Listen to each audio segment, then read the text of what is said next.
হে মানুষ, হে আদমের সন্তান, আমার ক্রোধকে ভয় করো, কারণ আমার ক্রোধ, আমার রাগ সহ্য করার মতো ক্ষমতা তোমাদের নাই। আসেনি?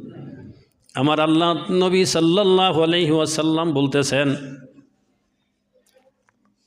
দুনিয়ার মানুষ, তুমি যদি জাহান্নামের জন্য কাজ করো তো এই পরিমাণই কাজ করো, জাহান্নামে জ্বলার ক্ষমতা তোমার যতদিন আছে।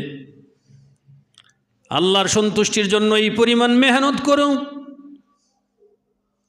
ইমাল লিদ-দুনিয়া বিকদরি বাকাইকা ফি ওয়া আমাল লিল আখিরা বিকদরি মাকামিকা ফি ওয়া আমাল লিল্লাহ বিকদরি হাজাতিকা ইলাই ওয়া আমাল লিন-নার বিকদরি সবরিকা আলাই। নবীজি সাল্লাল্লাহু আলাইহি ওয়াসাল্লাম বলেন, এ আল্লাহর বান্দা বান্দিরা, দুনিয়ার জন্য এই পরিমাণ মেহনত করো যতদিন তোমাকে দুনিয়ায় থাকতে হবে, আখিরাতের জন্য এই পরিমাণ মেহনত করো যতদিন তোমাকে আখিরাতে থাকতে হবে।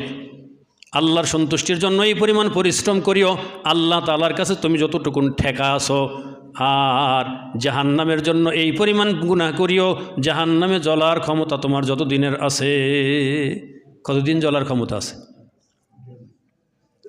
নেই। জাহান্নামে জ্বলার ক্ষমতা নেই। মোহতারাম হাজরিন, আল্লাহ তাআলা আমাদেরকে